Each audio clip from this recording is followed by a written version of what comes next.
All right, here we go.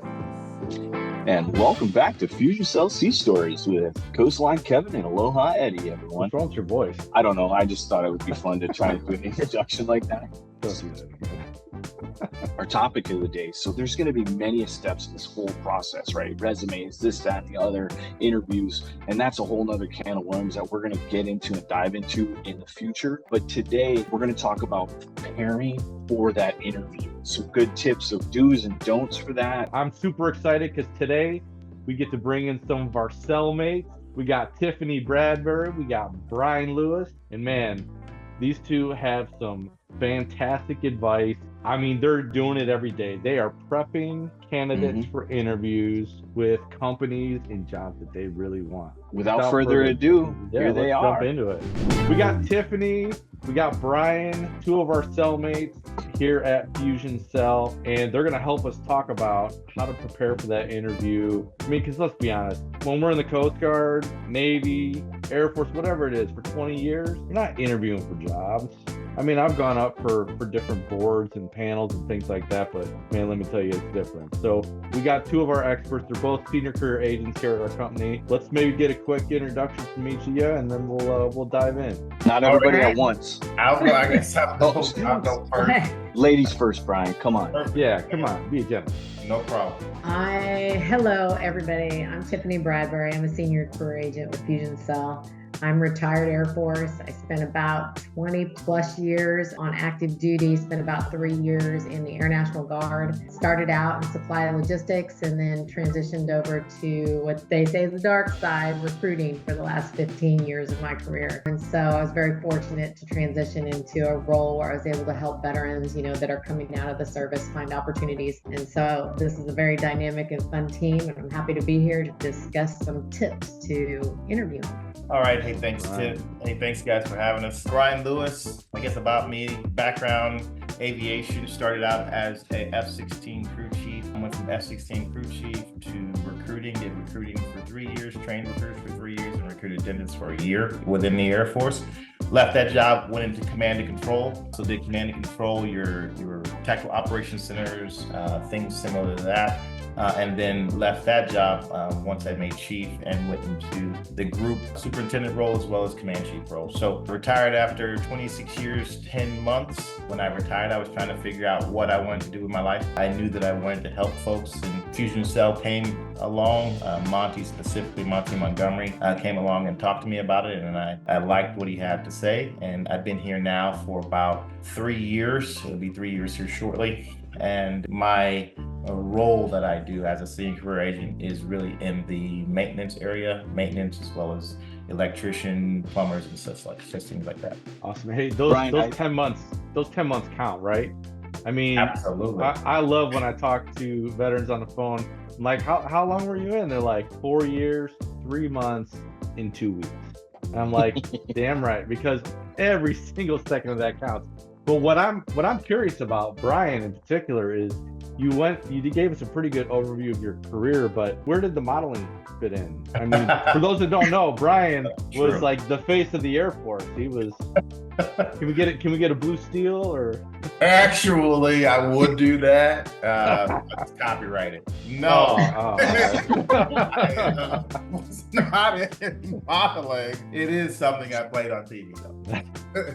And then Tiffany, I feel like you bring some extra expertise in this because you said you got out and then went to the Guard, right? I did. If I recall from other conversations we've had, you went and worked in the corporate America for a little bit, and then you came back to the Guard, right? I did. So I had a break in service. So I did my first 4 year enlistment, got out as a young senior airman that had all of these hopes and dreams that I was going to take my Air Force experience of 4 years and turn it into, a lucrative position on the outside. I had not completed my degree at the time.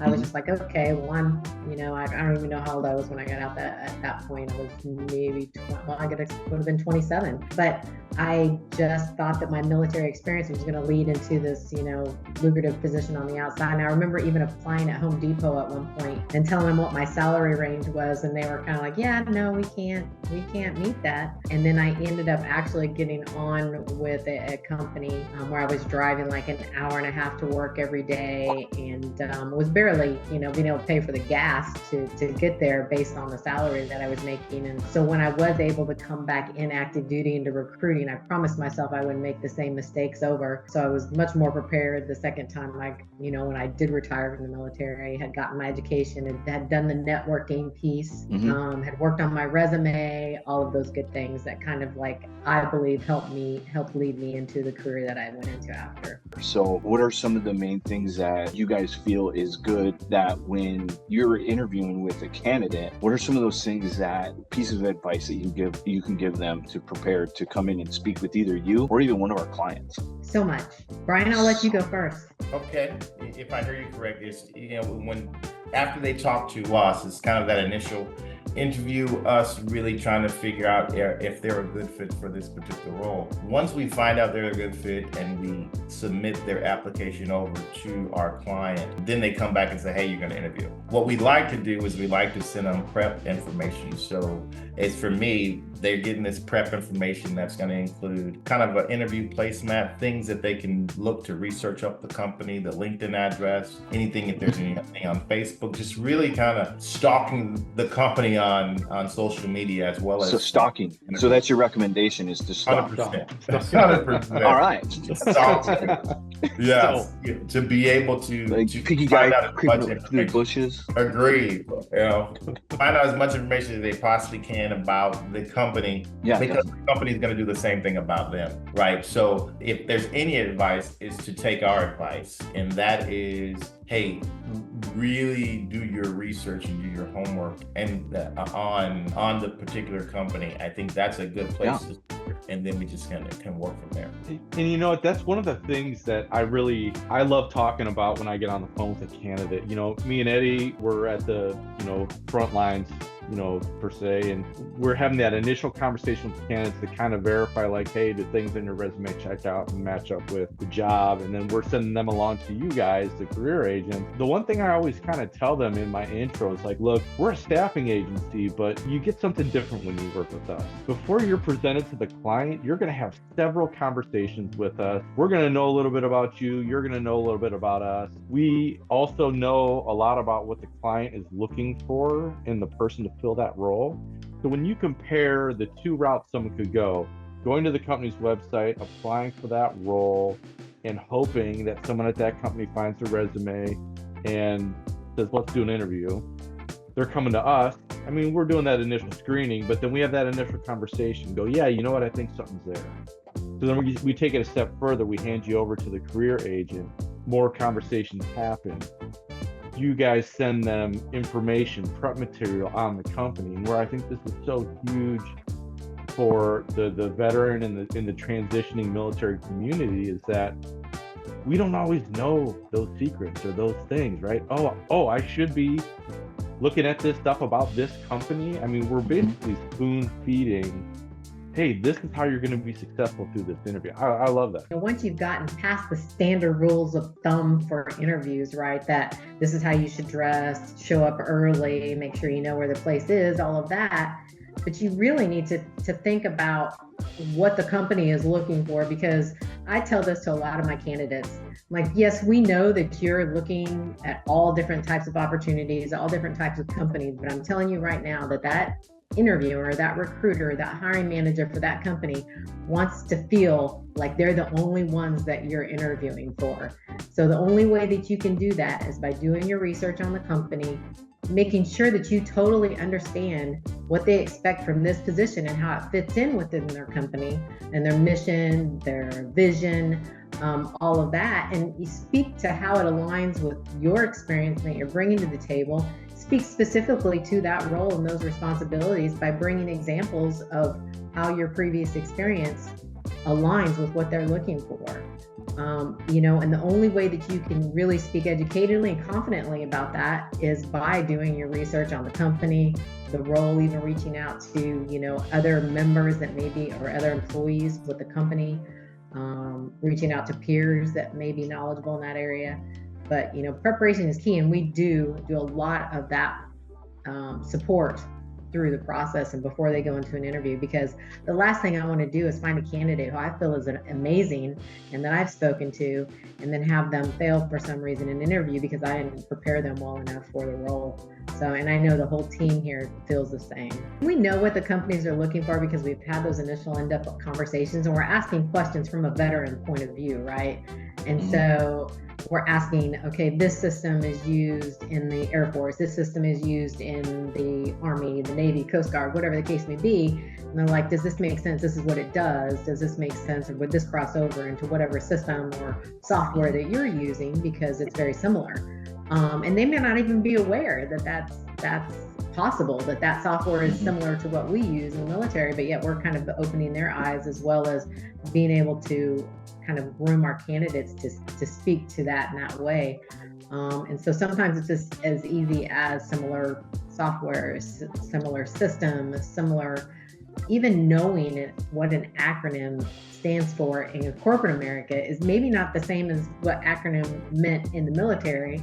And so you have to have that conversation too, right? So just because you have experience with, CMS in the military doesn't necessarily mean it was the same thing, in corporate America. So let's have that conversation, right? Now, one of the other things is, what's your recommendation as it pertains to that specific job or that specific role? What kind of pieces of advice can you give for a person that's going to an interview? What should they know about the job? I think in my opinion, I think it's important that they understand what's the expectations, because every job announcement has information that says these are the things that we're looking for. So be prepared to answer your strong points within that job announcement.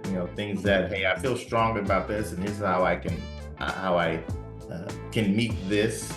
At the same time, things that you're weak on, try to get clarification on, hey, you guys mentioned this in there. I just want to make sure we're talking about the same thing. I feel I can do it. Maybe not as strong, but I'm willing to learn. Really be completely honest about the entire job description. And then at the same time, start talking about things that if it doesn't quite meet there, what are some other things that you bring to the table that may not be on that job description, so that they can look at you as holistically and things that they may not have thought about. So those are some things that I would have people look at. I love that. And I know that we have some clients right now that have said, look, we understand that some transition vets aren't going to have these hard skills. Mm-hmm. We're looking for those soft skills. We're looking for that leadership. We're looking for that ability to, prioritize tasks and work under stress and so on and so forth. So yeah, that's awesome. You know what the job, how it kind of plays into what the company's mission is just really look at and all job descriptions are not great, right? So, but hopefully they are, and they paint a thorough picture of what's expected from the position. And so I always say to turn the roles and responsibilities into questions,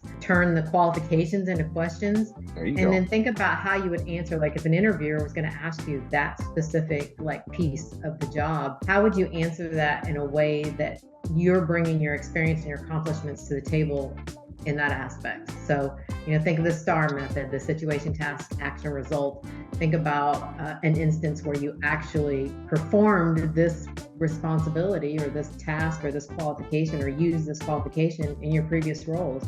Because if you already start thinking about that before you go into the interview, more than likely you're going to get stumped, or you're not going to be like, can you repeat the question?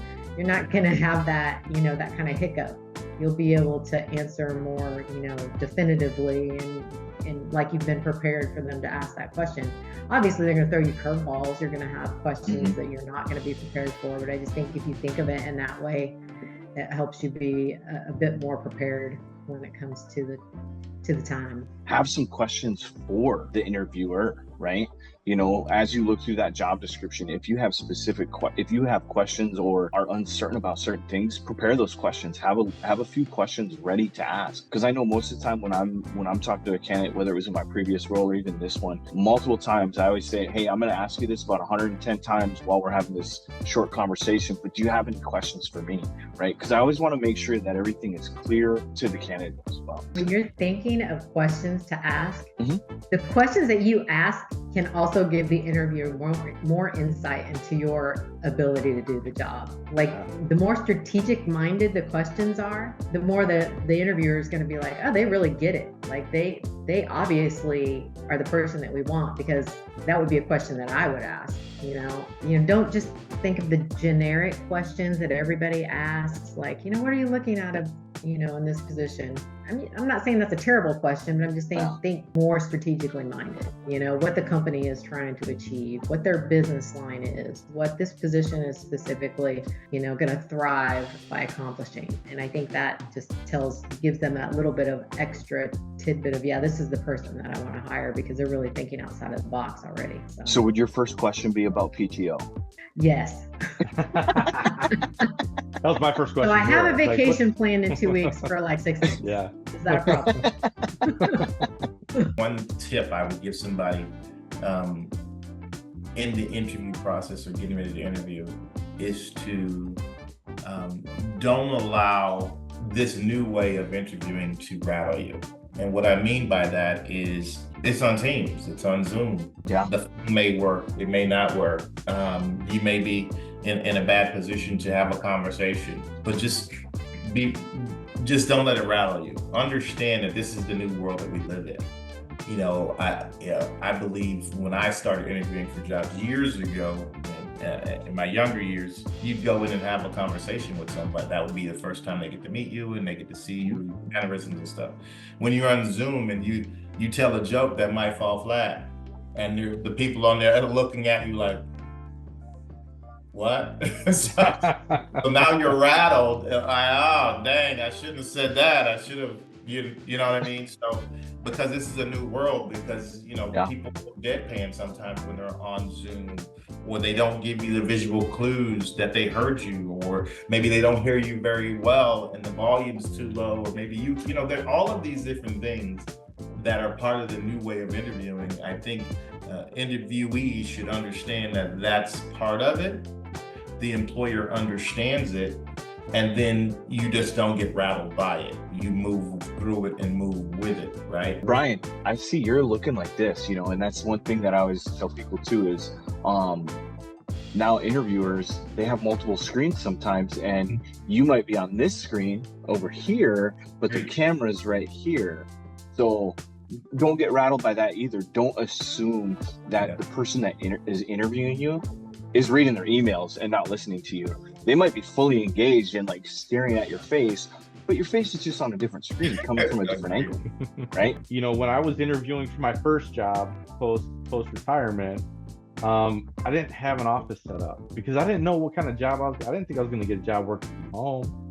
So, but I started doing these Teams interviews, and I'm in my basement. I got a blank wall behind me. I'm like, man, I'm gonna try to church this up a little bit. I stuck a little lamp in there, and I got a little shelf and put like some things on just to make it a little more appealing. I mean, if you got like a me room where you got like some of your military memorabilia, I'd encourage you to do it. Don't go crazy, but it might bring up some natural conversation that can help break the ice at the beginning of the call, right? If you use one of those digital backgrounds, kind of like what we got going on here with Brian and Tiff, right? Make sure it's not too crazy, especially the ones that have movement, right? I mean, I love looking at the ocean breeze, the ocean waves, and the wind blowing through the palm trees. That's why I live in Hawaii. But it's distracting in an interview, right? You don't need that as your background during an interview. Something that breaks it up a little bit. And now Tiffany really wants to say something, so I'm going to stop. I'm just going to shut up.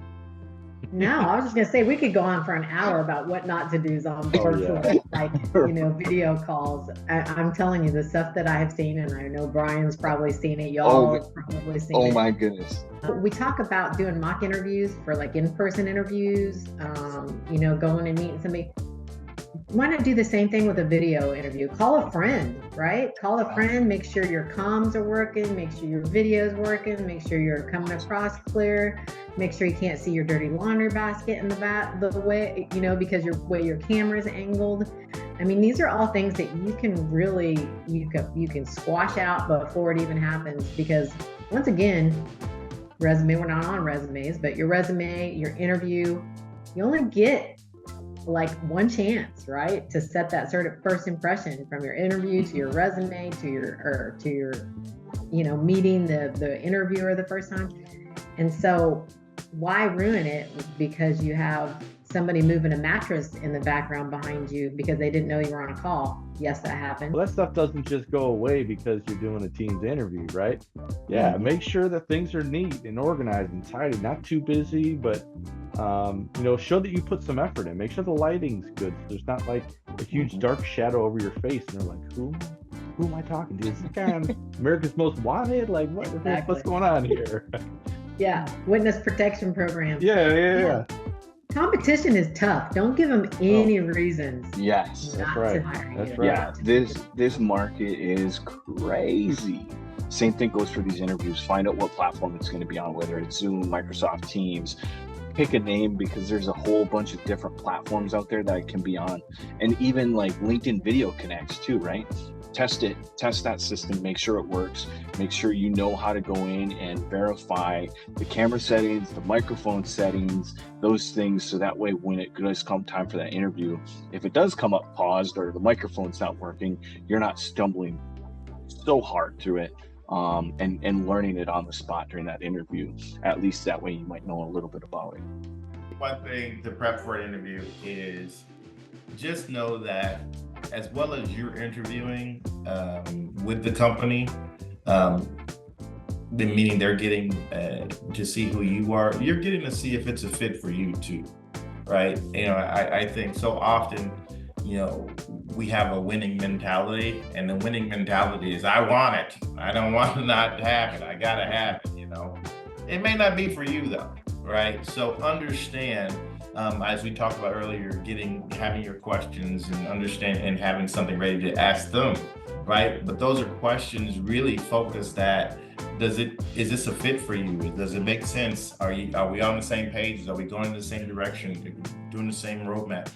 If that's the case, then continue to interview well, but not to say, obviously you wouldn't throw the interview, but understand that when they come, if you do well, they're going to come to you with an offer. Well, if you didn't like it, those are some things you maybe come back to us or go back to whoever you're speaking to and say, hey, I just have some stuff I need to clear up before we move forward, right? So just know that you're interviewing with them just as much as they're interviewing with you. So it's got to be a fit for both. We've done time in the service, right? Whether it's 4, 10, 20, 30 years, right? I know a lot of veterans, that's one of the things that's really important to them is culture, right? Because we did one thing for so long, and that's what we knew, and we lived with that culture, whether we liked it or we loved it or we hated it, right? We know a little bit more about what we're looking for and getting that culture fit. Ask the questions about that kind of stuff. Pay attention to those things during those conversations and during your research and looking into that culture, because like I said, I know for me personally, that was one thing that was really huge, was cultural fit in finding my post-military service career and I mean, I love our culture here. I'll leave this final statement, and I think I say it a lot, but too often we look at interviewing, we look at the job search from a singular lens, from our lens, right, as the job seeker. But I think if we turn that around and we think about, well, what if we were in the seat of the hiring manager? What if we were in the seat of the recruiter? How do I look to them? What would I want to hear as a hiring manager if I was interviewing people for this position? Because I think that just gives us a little bit more perspective on it, because I can sit here and say, I can sell myself to this person all day, but from a hiring manager, am I selling them in the way that I would want to hear it? Because I think we're a little bit more critical when it comes to, like, if I was hiring for my own company, right? So if you look at it from that aspect, I think it's a little bit more insight. Super thankful to have you guys on as our first guest. This has been awesome, and I definitely look forward to future episodes where we can bring more of the Fusion Cell family into this. little thing that we're doing. And I hope you guys enjoyed your time with us. Y'all are great. Loved it. Yeah, awesome, man. That was awesome having Tiffany and Brian on today. Man, Two rock stars, man. I learned something from today's episode. If I need to go interview a job, not that I want to, but if I need to go interview for a job tomorrow, I'm gonna take some of the things that they said. I'm gonna work it into that. Right? Yeah, I know, man. So awesome. But hey, everybody, thanks for tuning in. But if you can comment, leave us some feedback. Let us know how we're doing. Let us know if there's some topics that are burning in your mind, like how do I even approach this? Because at the end of the day, this is about you all. We want to help give back to our community and just help make it better for everybody. Right on, brother.